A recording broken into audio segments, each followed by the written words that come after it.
I was halfway through adjusting my tie when my phone buzzed.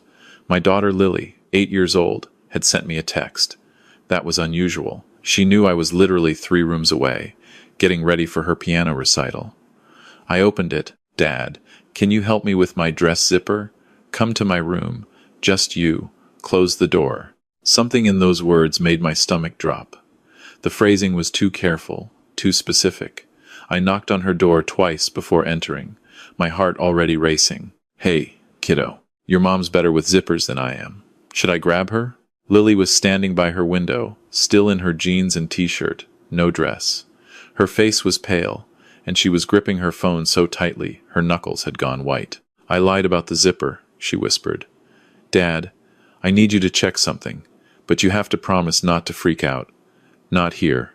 Not now. My hands went cold. What's going on? She turned around slowly and lifted the back of her shirt. My vision tunneled. Purple bruises, some yellow at the edges, others fresh and dark, covered her lower back and ribs in a pattern I recognized instantly. Handprints. Someone had grabbed her, hard, multiple times.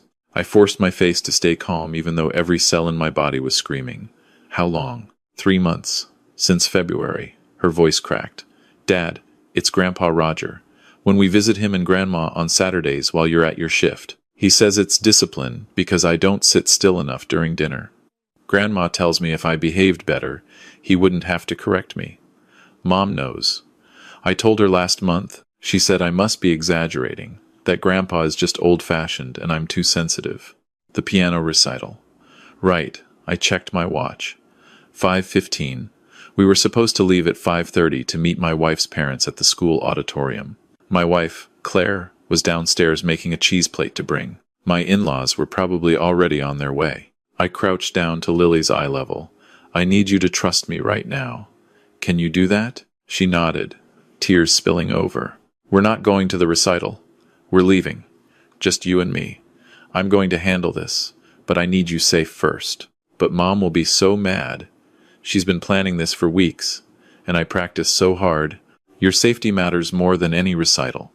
Get your backpack. Pack your tablet, charger, and whatever stuffies you need. Move quietly. I'm going to make a phone call. I stepped into the hallway and called my sister Vanessa. She picked up on the second ring. Hey, what's up? I need you to meet me at your place in 20 minutes. It's Lily. I can't explain now, but I'm bringing her to you, and I need you to keep her there until I call. Can you do that? Vanessa's voice shifted immediately. She's a social worker. She understood code. Is she hurt? Yes. Physically? Yes. How bad? Bad enough that I'm pulling her out right now. Get her here. I'll call my supervisor, and we'll start the process. Drive safe. I hung up and went back to Lily's room. She had her backpack on, clutching her stuffed elephant. Ready? We walked downstairs together. Claire was in the kitchen, humming along to some jazz station, arranging crackers in a circle. She looked up and smiled. Oh good, you're dressed. Lily, honey, why aren't you in your recital dress? We need to leave in 10 minutes. Change of plans, I said, keeping my voice level. Lily and I are going to skip tonight. Claire's smile froze. Excuse me? Skip? She's been preparing for 3 months. My parents are already on their way to the school. What are you talking about? Something came up. We need to go. What could possibly come up that's more important than this? Her voice was rising, that edge of anger creeping in that I'd heard more and more over the past year. You're not making sense. We'll talk about it later. No, we'll talk about it now. Lily, go get changed. Your father is being ridiculous. Lily's hand tightened around mine. I could feel her starting to shake. We're leaving, Claire. The hell you are. She stepped between us and the front door. You're not taking her anywhere until you explain what's going on. And it better be good, because you're about to humiliate my entire family. Move, or what? You'll do what, exactly? She crossed her arms. This is insane. You're acting crazy. Lily, tell your father you want to go to your recital. Lily looked up at me, terrified. I put my hand on her shoulder. Claire, I'm asking you one more time. Move away from the door. I want to know what's going on right now. Fine. Your father has been physically abusing our daughter for 3 months. She showed me the bruises. We're leaving, and I'm reporting it. Now move. The color drained from Claire's face. For a split second, I thought I saw something flicker in her eyes. Recognition, maybe. Or guilt. That's not. You're misunderstanding. Dad wouldn't. She told you about it last month. She said you told her she was exaggerating. Claire's mouth opened and closed. That's not. She was being dramatic. Kids get bruises from playing. Dad's strict, sure, but he's not abusive. You're overreacting. I saw handprint bruises covering her back and ribs, from being grabbed repeatedly. That's not playing. Let me see. Claire reached for Lily, but I pulled my daughter behind me. You had your chance to protect her. You chose not to believe her. We're done here. You can't just take her. I'm her mother, and I'm her father, and right now I'm the only parent acting like one. I picked Lily up, even though she was getting big for it, and moved Claire aside. She stumbled back, more from shock than force. I unlocked the door, and we were outside before she could react. You come back here right now. Claire was screaming from the doorway. You can't do this. I'll call the police. Go ahead. I'm about to do the same thing. I buckled Lily into the back seat of my truck and pulled out of the driveway. In the rearview mirror, I could see Claire standing in the front yard, phone pressed to her ear, yelling into it, probably calling her parents. Dad, I'm scared, Lily said quietly. I know, sweetheart, but you're safe now. I promise you're safe. The drive to Vanessa's condo took 18 minutes. She was waiting at the entrance when we pulled up. I carried Lily inside while Vanessa grabbed the backpack. Hey, Lilybug, Vanessa said gently. Remember my cat, Mochi? She's been asking about you. Want to go say hi while I talk to your dad for a minute? Lily nodded and disappeared down the hallway. The moment she was out of earshot, Vanessa turned to me. How bad? Multiple bruises in different stages of healing. Handprint patterns. Her grandfather. Wife's father. It's been going on since February during their Saturday visits while I'm at work. My wife knew. Lily told her a month ago. She dismissed it. Vanessa pulled out her phone. Okay. First, I'm calling my contact at Child Protective Services. They'll want to do a forensic interview with Lily, probably tomorrow. Second, you need to call the police and file a report tonight. Third, you need a lawyer, family law, immediately. Do you have anyone? No. I'll text you someone. Her name's Patricia Chen. She's handled cases like this. She's expensive, but she's a fighter. Vanessa paused. Are you holding up? Not even close. But I have to. Where's your wife now? At our house. Probably calling her parents. They were supposed to meet at Lily's recital. Do you think she'll try to take Lily back? I don't know. Maybe. She was furious when we left. Then you need to move fast on the emergency protection order. Tonight, if possible. I nodded, pulling out my own phone. My hands were shaking so badly I could barely dial. The non-emergency police line put me through to someone who listened to my explanation and told me to come down to the station within the hour to file a formal report. Can I leave my daughter with her aunt? I don't want her to have to go through this tonight. That's fine, sir. We'll arrange for the forensic interview separately. Bring any evidence you have. Photos, texts, anything. I went to check on Lily. She was curled up on Vanessa's couch, petting Mochi, her face blank. That emptiness scared me more than tears would have. I have to go talk to some people about what happened, I told her. Aunt Vanessa is going to stay with you. I'll be back in a few hours. Are you going to jail? Her voice was so small. What? No, baby. Why would you think that? Because I told. Grandpa said if I ever told anyone, you'd get in trouble for not raising me right. He said it would be my fault if the family got split up. I sat down beside her and very carefully put my arm around her shoulders. Listen to me. None of this is your fault. Not one single bit. You were so brave to tell me. I'm proud of you, and I'm not going to jail. The people who hurt you are the ones who did something wrong. Not you, not me. Understand? She nodded, but I could tell she didn't quite believe me yet. At the police station, I spent 2 hours giving my statement to a detective named Officer Morrison. She was in her 40s, calm and thorough. I showed her the photos I'd taken of Lily's back before we left. She studied them without expression, making notes. And your wife's response when you confronted her? She said I was overreacting. That kids get bruises from playing. That her father is strict but not abusive. Did she deny knowledge of the abuse? Not exactly. She tried to reframe it, said my daughter was being dramatic when she'd told her about it previously. That's going to be important for the investigation. We'll need to interview your wife separately. And the grandparents. You mentioned they were supposed to be at a recital tonight? Yes. They're probably at the school right now, wondering where we are. We'll send officers to speak with them. Do you have their address? I gave her the information. She asked me a dozen more questions about Lily's behavior over the past few months. I realized, with sick horror, that there had been signs I'd missed. The bedwetting that started in March. The nightmares. The way she'd become clingy every Sunday evening. The night before I'd drop her off at school, knowing Claire would take her to her parents that weekend while I worked my Saturday hospital shift. I'm a respiratory therapist. My schedule is locked in months ahead. Claire knew that. She'd insisted on continuing the Saturday visits with her parents, even when I'd suggested we cut back, because Lily seemed stressed. Mr. Hendricks, I need you to understand something, Officer Morrison said. This is going to get complicated. Your wife may fight you on custody.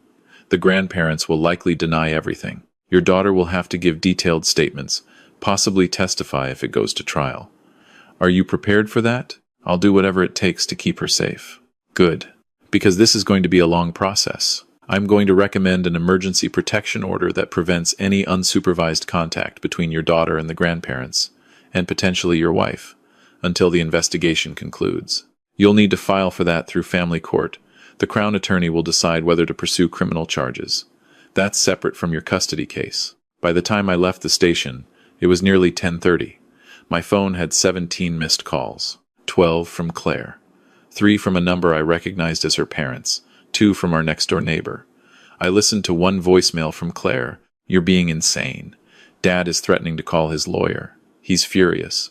I can't believe you'd embarrass us like this over some bruises. Kids fall down. Kids play rough. You're ruining everything. Call me back right now, or I swear to God. I deleted it and called Vanessa instead. How's Lily? She fell asleep about an hour ago. How did it go? Filed the report. They're sending officers to talk to the grandparents tonight. I need to file for an emergency protection order first thing Monday. Patricia Chen texted you. She can see you Monday morning at 8. I already confirmed. Thank you. Can Lily stay with you tonight? Of course. You need to go home and get some sleep. I don't think I can. Try anyway. You're no good to her if you fall apart. Vanessa was right, but when I got home at 11, the house felt like a crime scene. Claire's car wasn't in the driveway. I checked every room, half expecting to find her waiting to ambush me with more accusations. Instead, I found a note on the kitchen counter. You're destroying this family over nothing. Mom and Dad are devastated. Dad has never laid a hand on Lily in anger. She's a child. She doesn't understand the difference between discipline and abuse. You've always been too soft on her. If you don't bring her back and apologize to my parents by tomorrow morning, I'm filing for divorce and full custody. This is your last chance. See. I sat down at the kitchen table and put my head in my hands. Some distant part of me recognized I was probably in shock. The adrenaline was wearing off, and I was starting to shake. My phone rang. Unknown number. I answered anyway. Mr. Hendricks? A man's voice. Older. Angry. This is Roger Campbell. I don't know what kind of lies your daughter has been telling you, but I will not stand for this slander. I have never abused that child. Never. She's a difficult girl. Always has been. Doesn't listen. Doesn't respect her elders. Maybe if you'd raised her properly instead of coddling her, we wouldn't be in this situation. The police came to our house tonight. Our house. At our age. The humiliation. You will retract these accusations immediately, or I will sue you for defamation. Do you hear me? Stay away from my daughter. How dare you? I have rights. I'm her grandfather. You can't keep her from us. Watch me. I hung up and blocked the number. Then I blocked Claire's parents' other numbers. Then I went upstairs, lay down on my bed, fully clothed, and stared at the ceiling until my alarm went off at 6 a.m. Sunday morning, I picked Lily up from Vanessa's. She was quiet in the car. Are we going home? Not yet. We're going to stay at a hotel for a few days while some things get sorted out. Is that okay? Will Mom be there? No, honey. It's going to be just us for a bit. Good. She said it so quietly I almost missed it. Monday morning at 8 sharp, I was sitting in Patricia Chen's office. She was younger than I expected, maybe 35, with short black hair and an intense gaze that made me feel like she could read my entire life story in 30 seconds. "Tell me everything," she said. I did. When I finished, she leaned back in her chair. "Okay, here's where we are. The criminal investigation is separate from your family law case. The Crown will decide whether to charge the grandfather with assault. That could take weeks. In the meantime, we need to move on 3 fronts. 1. Emergency protection order preventing any contact between Lily and the grandparents. Enforceable immediately. 2. Temporary custody order giving you sole custody pending the outcome of the investigation. 3. We document everything. Every bruise, every conversation, every text message. Your wife's response is particularly damaging to her case. The fact that she knew about potential abuse and dismissed it could result in a finding of failure to protect. Will I get full custody? Possibly.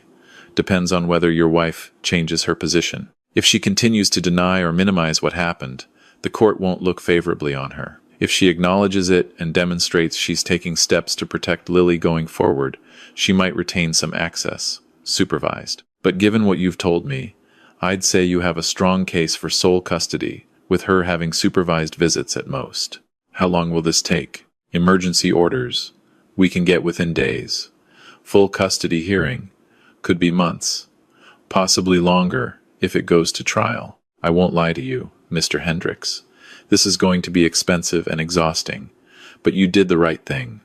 A lot of parents don't. The emergency protection order came through on Wednesday. By Friday, I had temporary sole custody. Claire was granted supervised visits twice a week, 2 hours each, at a neutral location with a social worker present. She didn't show up to the first one. The criminal investigation moved forward. Officers interviewed Lily, conducted forensic examinations, spoke with Claire, with the grandparents, with Lily's teachers and doctor. Claire's position hardened. She hired her own lawyer and filed a counter-motion for custody, claiming I'd coached Lily to lie. Her parents issued a statement through their lawyer categorically denying all allegations. But then something happened I didn't expect.